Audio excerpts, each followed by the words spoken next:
pagi-pagi dikejutkan sama kabar ada orang meninggal belakang kampus. Belakang kampus. Oke. Dan setelah diselidiki ternyata dia itu menerapkan hidup living together. Oh, living together. Iya, living together. Berarti hidup bareng. Pacaran tapi udah kayak suami istri kayak gitu loh. Cowok cewek. Ada kabar bahwa ketika dia kan tinggal di asrama tuh, dia tinggal di asrama, harusnya kan tempat yang terjaga gitu ya. Tapi ada aja kejadian seperti itu. Ketika ada penggeledahan, kemudian ditemui tuh. Oke, assalamualaikum warahmatullahi wabarakatuh teman-teman semua. Sapa-sapa dulu. Selamat datang di Arpupu Al-Barbasyi.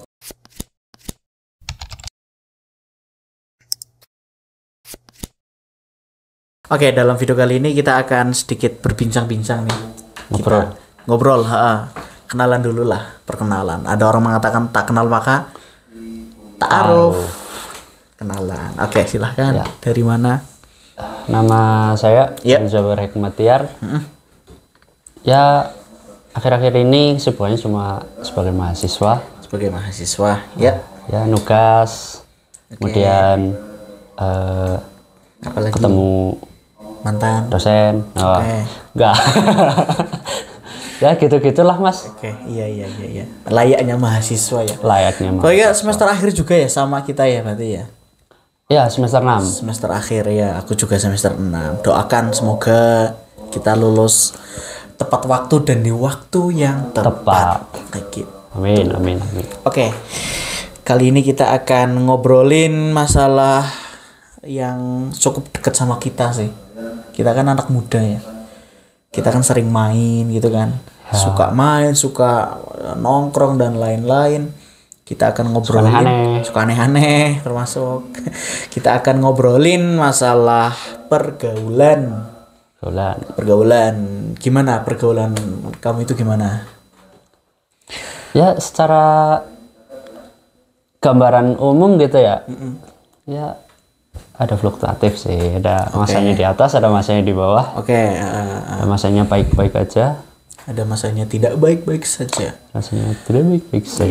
Kita pecah pergaulan itu kan aku dari sisi anak desa aja lah ya.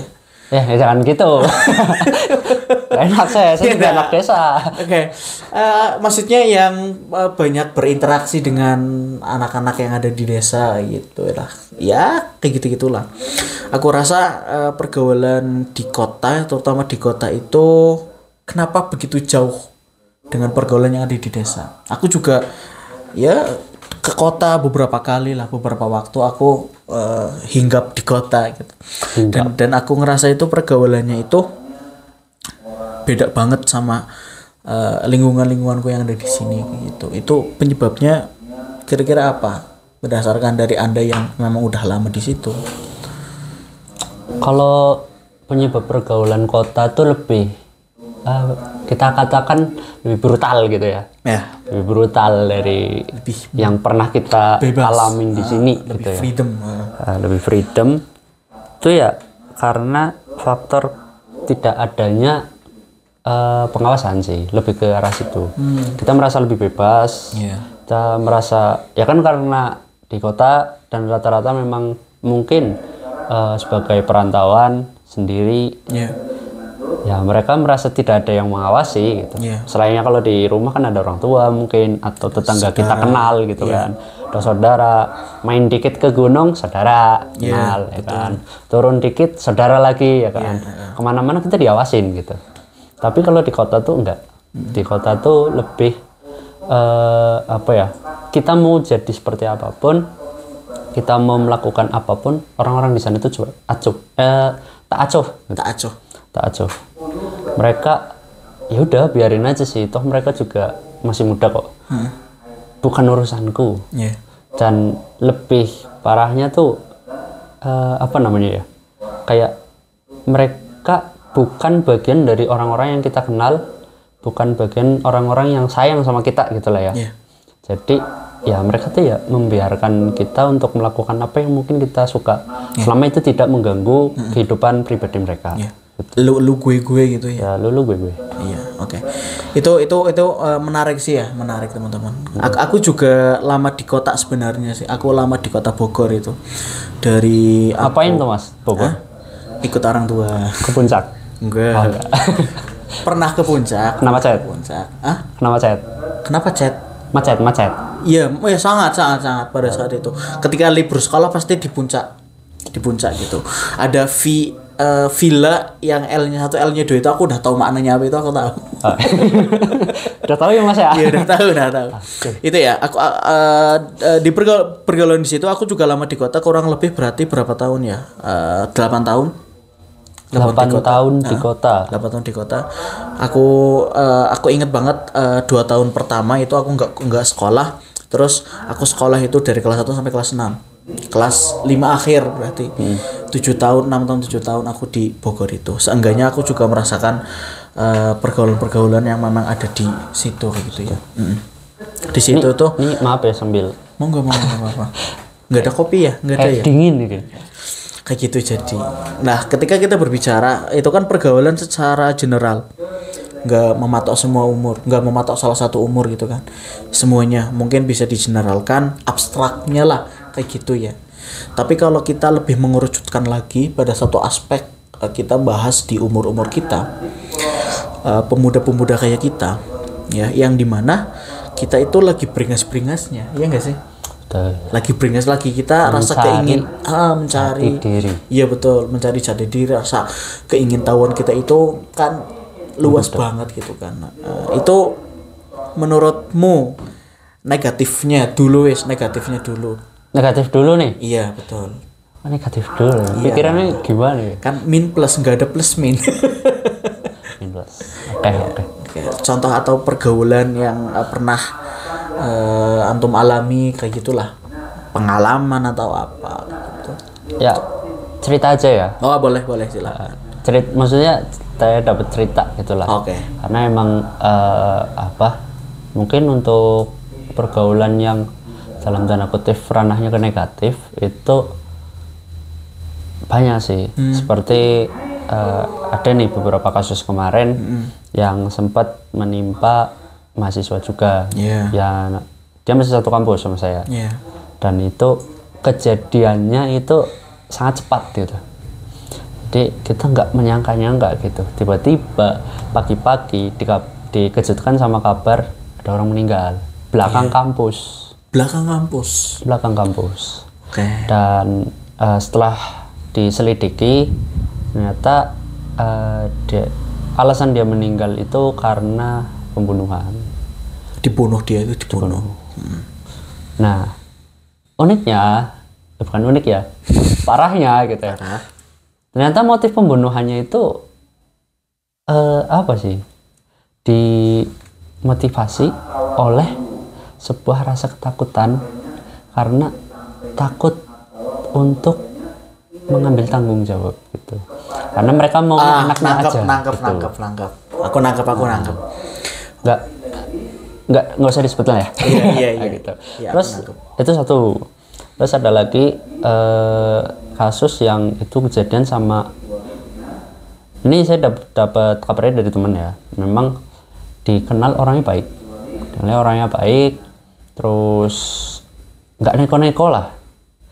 Tapi ada kabar bahwa ketika dia kan tinggal di asrama tuh, dia tinggal di asrama, harusnya kan tempat yang terjaga gitu ya. Tapi ada aja kejadian seperti itu. Ketika ada penggeledahan, kemudian ditemui tuh di HP dia, itu ternyata ada suatu video yang menampilkan dirinya bermain-main dengan lawan jenis gitu ya. Dan itu main di time zone ya. Main di time zone. Dan setelah itu sempat ada kabar bahwa dia dikeluarkan dan ya ada undangan sih. Sebentar lagi ada undangan gitu. Iya. Jadi aku nangkap seperti itu. Itu ya, itu bukti apa ya namanya, pergaulan bebas lah bisa dikatakan. Aku tuh juga punya teman ya dari kota itu, nggak usah aku sebut lah Purwokerto lah. Gak enak. Aku punya teman gitu ya. Jadi dia itu ketika kuliah itu kan ngekos gitu kan. Ngekos ngontrak di rumah yang ada kamarnya itu banyak. Lah, salah satu temennya itu masih satu rumah itu ternyata dia itu menerapkan hidup living together. Oh, living together. Iya, living together. Berarti hidup bareng. Hidup bareng, pacaran tapi udah kayak suami istri kayak gitu loh. Cowok cewek. Bukan cowok ya. Cowok cewek. Living together. Bukan kalau ini kan satu kontrakan. Satu kamar. Berarti masak dong dia. Iya, masak juga. Dan itu kenapa bisa tahu? Karena temanku itu kan main ke kamarnya, main ke kamarnya. Dimasakin lah sama si pacarnya temennya itu kan. Ketika ditanya, aku udah lama kok hidup sama dia gitu. Posisinya dia masih jadi mahasiswa. Nggak tahu kampus mana lah, nggak perlu living together itu kira-kira udah berapa tahun? Kok mungkin bisa berani itu ya satu seberani itu. Nggak tahu sih kalau berapa tahunnya, cuma yang aku herankan laki-lakinya kan masih mahasiswa, otomatis kan belum kerja kan. Mahasiswa reguler kan belum kerja kayak gitu kan. Tapi kok nggak kayak Nyenan ya? Bukan. Nyenan kan aku mahasiswa yang ada kerjaan ya. Mandiri, bikin podcast sendiri. Podcast. Berakhlak mulia, terampil. Rajin menabung. Tapi iya, yang aku herankan militan, itu kan ya. Ya itulah. Yang aku herankan dia jadi mahasiswa otomatis kan masih backup dari orang tua gitu kan. Kok berani-beraninya dia kayak gitu loh. Lalu aku berpikir, apa yang salah sebenarnya? Apakah orang tuanya atau memang pergaulan yang memaksa dia melakukan hal yang kayak gitu? Kita tahu bahwa kita itu tergantung teman kita, gitu kan? Sikap kita, tindak tanduk kita itu tergantung sama pergaulan kita, kayak gitu. Dan ketika ditelusuri lagi, memang teman-temannya dia, circle-nya dia itu memang melakukan hal yang sama. Kayak gitu, separah itu ternyata loh. Ini dia muslim. Ini perlu diteliti ini. Siapa yang punya kos? Iya, betul. Kenapa diizinkan? Ya. Lah itu saya mau minta nomornya maksudnya. Mau minta nomornya, mau tabayun. Kita tabayun. Iya. Harus tabayun karena ini kan kabarnya dari teman ya. Harus tabayun. Emang bener apa enggak gitu. Betul. Lumayan tuh jadi bahan podcast kan. Iya. Benarkah kamu? Yes. Somasi itu. Iya. Gitu sih. Itu kan tentu moral dan akhlaknya itu udah rusak ya. Bisa jadi dampak dari living together itu kan bisa menyebabkan ya orang sih gimana ketika memang udah lawan jenis dan itu belum ikat dalam ikatan yang halal gitu kan, hamil di luar nikah, aborsi atau pembunuhan yang tadi terjadi gitu kan karena laki-lakinya nggak mau tanggung jawab, itu kan semua kemungkinan itu kan terjadi. Dan lebih mirisnya lagi mereka muslim. Dan mereka muslim. Apakah Islam mengajarkan itu? Kan tentu tidak. Sebenarnya apa yang salah kan kayak gitu. Kalau kita berbicara penyebabnya tentu karena mereka itu nggak paham atau kurangnya pemahaman pada mereka yang melakukan itu. Sepakat. Itu kan. Nah, emang mungkin ini yang kan karena aku di Purwokerto tuh memang lingkungan dari kampus lebih ke arah situ ya, maksudnya seharusnya. Tapi ternyata realita di lapangan, teman-teman mahasiswa itu pun nggak semuanya yang bisa paham sama apa yang mereka lakukan gitu. Dan kadang ada beberapa yang memang masih seawam itu tentang agama, pergaulan. Ya lebih khususnya tadi tentang agama gitu. Karena kan ya lingkungan masyarakat Islam gitu, yang dimana seharusnya mahasiswa Islam karena dia udah mahasiswa itu harusnya Islam secara teori keislaman gitu ya itu kan udah kelar lah ya sampai SMA gitu. Secara kerangka berpikir lah ya keislaman ngaji terus tauhid kalau SMA tuh kan udah kelar ya, udah tauhid dari tauhid uluhiyah, asmaul sifat, terus dari rukun Islam dan lain sebagainya, bahkan mungkin dibahas hadis-hadis sedikit kan. Seharusnya ya sedikit-sedikit tahu lah. Tapi nyatanya tidak. Nyatanya memang ada yang kayak gitu. Nah, ditambah lagi ketika memang udah nggak paham nih, udah tidak terlalu paham, ditambah lagi dengan tontonan-tontonannya mereka, media-medianya mereka. Media sosialnya mereka, standar TikTok, lalu standar ganda gitu kan. Lalu standar ganda, sepakat sekali itu. Lalu budaya-budaya barat kayak gitu kan yang mereka dapatkan dari ini, iPhone. Bukan. Hampir kayak iPhone sih. Amin. Yuk guys, 3,8 aku lepas. bisa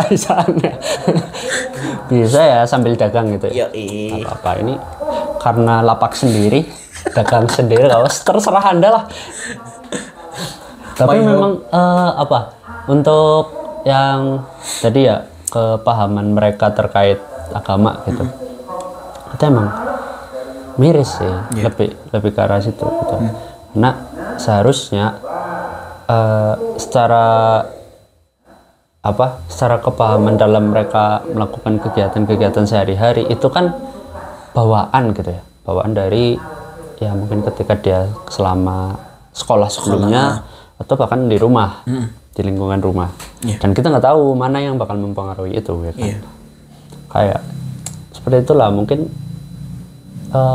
faktor pergaulan di lingkungannya mungkin yang bisa mempengaruhi dia sehingga dia nggak paham, atau memang lingkungannya mungkin Islam tapi di KTP aja. Iya betul, banyak sih yang kayak gitu. Aku itu kemarin ketika jalan-jalan ke hutan lindung itu ya, di baru alun-alun Gunung Selamet itu kemarin berpapasan sama temanku juga, temanku yang beda kampus tapi gitu kan, yang beda kampus. Kebetulan ada akhwatnya itu, ada ceweknya gitu kan. Nah, refleks dari ceweknya ketika berpapasan, aku nyapa sama temanku yang laki-laki juga sama dong, yuk salaman berjabat tangan gitu. Nah ternyata disambung nih. Gimana tuh? Bersambung kayak gini. Diginiin sama. Diginiin. Kayak giniin. Cuma karena dia perempuan, aku kayak gini dong. Malu dong. Ya itu, oh iya maaf, langsung kayak gini ceweknya gitu kan. Itu saltingnya sambil lari-lari gak? Enggak sih, ambil lompat-lompat kayaknya. Lompat-lompat ya, pocong emang. Iya betul. Itu kan dari itu aku tanya ya, kenapa kayak gitu kan?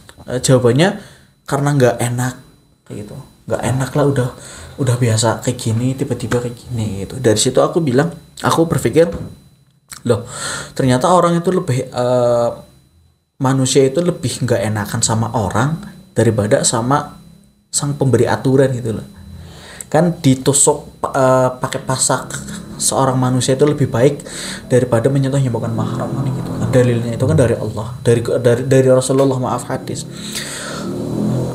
Ternyata dia lebih nggak enak sama bukan Rasul, lebih nggak enak sama temannya daripada nggak enak sama Rasul. Itu kan menurutku itu kan logical fallacy gitu kan, cara berpikir yang salah kan. Cara berpikir yang salah. Maka sebenarnya yang menyebabkan orang-orang yang pemuda-pemuda teman-teman kita yang sebaya sama kita melakukan hal yang demikian, itu kan satu, kurangnya pemahaman, itu jelas, itu menjadi landasan utama lah. Ditambah tontonan yang mereka tonton, itu jelas banget. Berapa kali kita melihat adegan-adegan yang berpegangan tangan dan lain-lain, dan itu bisa seakan-akan dinormalisasikan ketika kita scroll di IG Reels atau TikTok kan banyak banget. Dan itu ternyata udah terpaku di mereka. Terpatri kepala, udah jadi doktrin. Apa tuh namanya? Udah ya, doktrin. Udah di brainwash lah secara tidak langsung oleh media-media barat. Begitu. Maka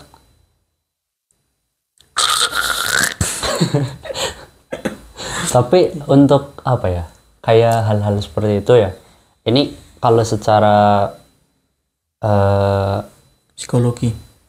Maksudnya di dalam masyarakat gitu ya, dalam bermasyarakat gitu. Kultur sosial. Itu memang ada penyebabnya, yaitu ya tadi karena kebiasaan tadi. Habit. Itu juga habit.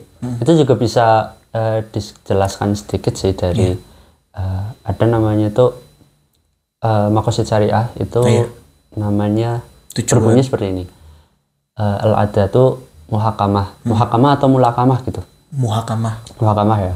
Ya, ini adat kebiasaan itu secara tidak langsung akan menjadi sebuah hukum yang dibenarkan di situ. Iya, ketika dia udah terbiasa dengan melakukan kayak gitu kan, menormalisasikan hal-hal yang memang sebelumnya itu nggak patut, tapi ternyata itu ditonton, itu dilihat bolak-balik, itu dibenarkan sama orang-orang sekitar dan menjadi adat kebiasaan gitu. Kebiasaan. Akhirnya kan dia merasa itu adalah hal yang benar. Iya, betul. Iya, nyinggung itu juga masalah sosial. Aku jadi inget nih, aku langsung buka buku. Kitabnya langsung keluar. Iya, betul. Itu tentang maqasid syariah itu. Jadi maqasid syariah itu adalah tujuan adanya syariat gitu ya. Tujuan-tujuan kenapa syariat itu ada atau alasan kenapa syariat itu ada. Salah satunya adalah poinnya udah disebutin sama Mas Jabar gitu. Itu sejalan dengan salah satu cabang di ilmu psikologi, Mas. Namanya social dissonance.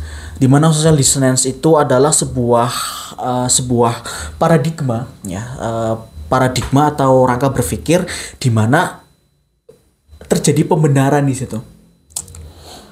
Sesuatu yang salah karena itu sudah dilakukan terbiasa oleh masyarakat, maka itu dibenarkan. Ya, itu betul, namanya betul. social dissonance. Itu juga ada penelitiannya ya? Iya, betul, ada penelitiannya. Lalu ada juga social suggestibility. Social suggestibility itu adalah kerentanan sosial untuk percaya sesuatu terhadap pengaruh lingkungan. Itu juga berpengaruh. Misalkan di lingkungan ini kayak contohnya aku ada satu film, itu ada film namanya, lupa lah intinya, di situ di salah satu rusun itu di lantai 3 atau lantai sekiannya itu ya, salah satu lantai di rusun itu dinormalisasikan orang-orang yang menjual dirinya, prostitusi kayak gitu, maka itu dinormalkan di situ. Dan ketika ada orang yang turun ke lantai berikutnya, ke lantai yang di bawahnya, maka itu dipertanyakan, loh bukannya kamu harusnya ini tuh di lantai ini. Paham gak maksudnya? Ya paham. Kalau nggak salah saya pernah nonton Jakarta versus Everybody apa ya? Gak tahu tuh. Ya mungkin Jakarta Undercover itu kalau nggak salah. Kayaknya Jakarta Undercover sih kayaknya. Itu kayak gitu. Itu dipertanyakan gitu loh. Maksudnya ini wilayahnya Banci loh, wilayah pelacur itu di atas, kayak gitu loh. Ya, paham. Padahal itu sama-sama buruk, tapi karena itu udah menjadi kerentanan sosial atau udah menjadi habit di lingkungan sosial tersebut, maka itu dijadikan pembenaran. Akhirnya kayak lantai 1 buat kalian, kalau mau ngelakuin itu ya di lantai selainnya gitu. Ya, lantai 1 narkoba misalkan, lantai 2 banci, waria, lantai 3 prostitusi, lantai 4 pembunuhan dan seterusnya. Padahal lantai terakhirnya setan. Iya. Ya kan? Iya, betul. Itu menurutku itu buruk ya, tapi itu udah dinormalkan gitu loh. Mungkin hal yang serupa pun sama ya, ketika orang-orang yang melakukan hal-hal yang demikian itu memang lingkungannya kebetulan itu mendukung gitu loh. Bukan kebetulan sih kayaknya, emang ya mendukung gitu. Jadi orang punya ide terus ternyata ada yang dukung, ada yang memotivasi, seneng lah kan. Iya, betul, aku win lah. Tambah babi buta.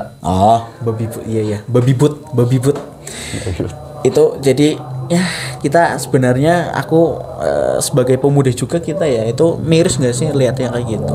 Miris banget kan. Yang lebih mirisnya mereka tuh muslim. Nah, mirisnya tuh mereka tuh muslim.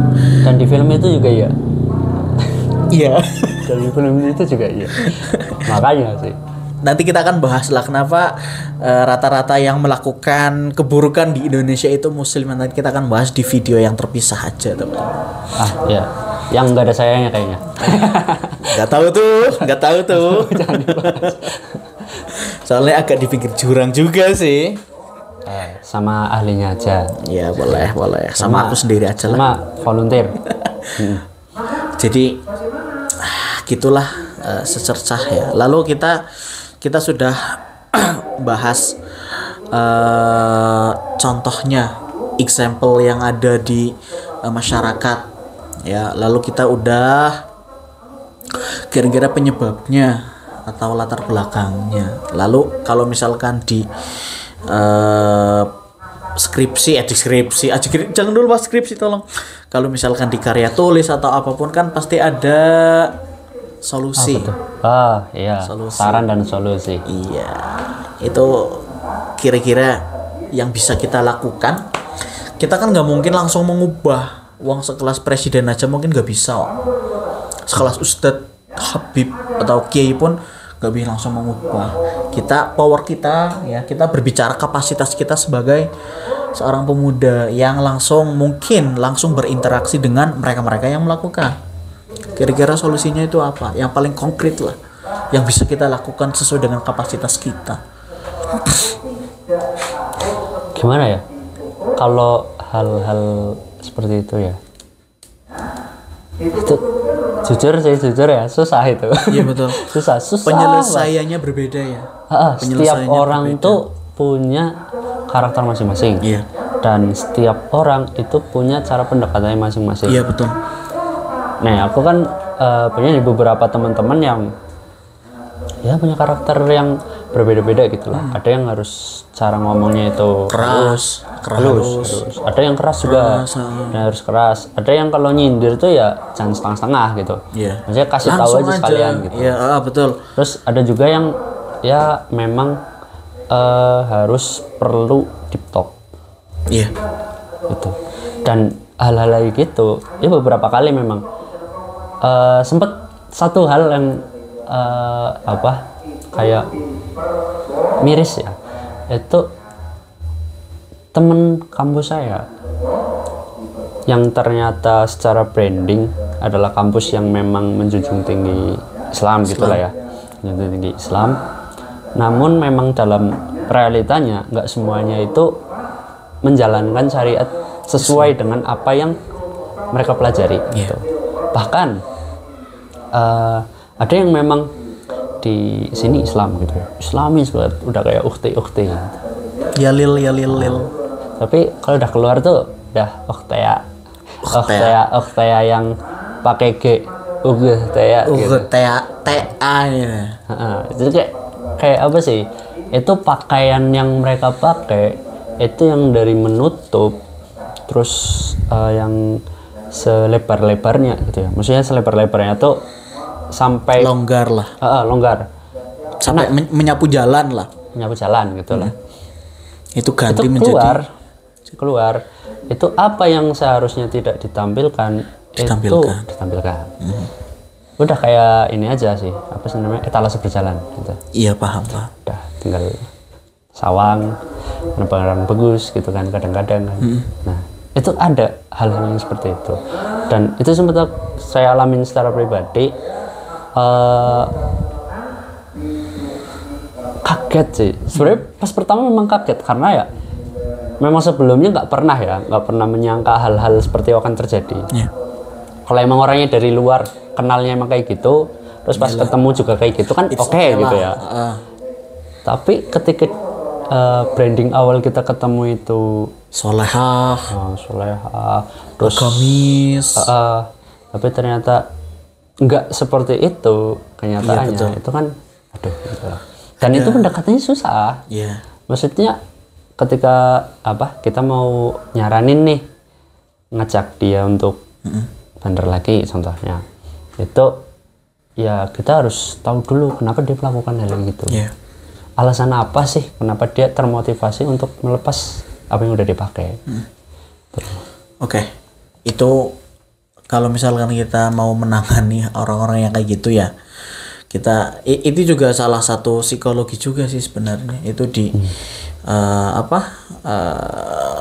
counseling ya, peer counselor.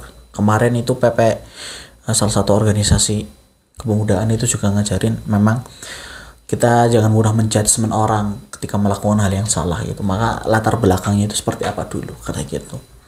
Cuma memang kita kan berbicara masalah secara umum. Ya, secara umum. Secara umum apa yang bisa kita lakukan nih, generalkan. Mungkin dari aku dulu ya, pertama, hal yang bisa kita lakukan untuk mencegah dulu. Mencegah hal itu terjadi dulu. Jelas adalah penanaman spiritual yang kuat sejak dini. Itu jelas. Berarti dari orang tua? Yes, dari orang tuanya. Harus dari orang tuanya dulu sih. Karena kan terutama ibu ya. Kan ibu adalah madrasatul ula kan. Sekolah pertama. Maka ini menjadi sebuah hal yang patut kita sinkronkan, patut kita hubungkan dengan pergaulannya kelak ibunya dulu gitu. Maka memilih bagaimana cara bentar aku lupa. Apa nih, memilih calon ibu? Bukan. Bagaimana cara mendidik anaknya dulu. Maka jawaban yang bisa kita jawab adalah pertama, pilih ibunya dengan betul.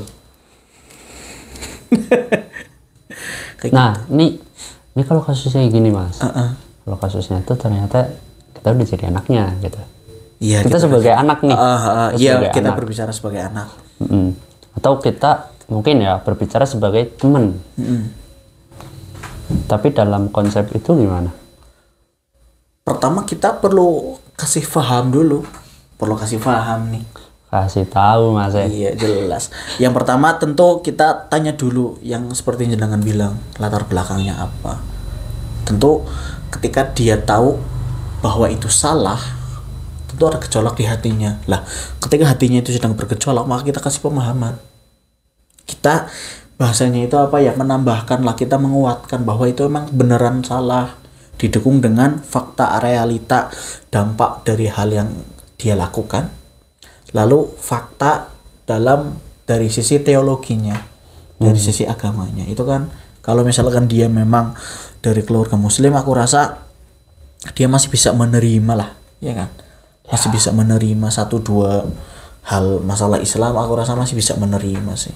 Tapi balik lagi, ketika sudah difahamkan, apakah dia mau melakukan, kan kayak gitu. Maka yang selanjutnya adalah pendampingan dari kita. Nggak usah didampingin 24 jam ya, maksudnya bukan secara harfiah didampingi kayak gini, jadi living together akhirnya. Iya.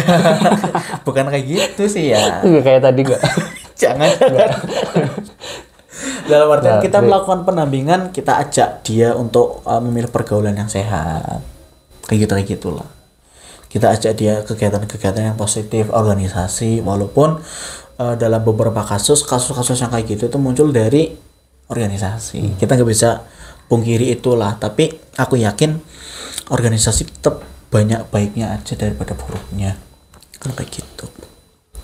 Ya, karena ya sepakat juga sih, karena organisasi juga yang melahirkan pemikiran-pemikirannya sampai situ juga.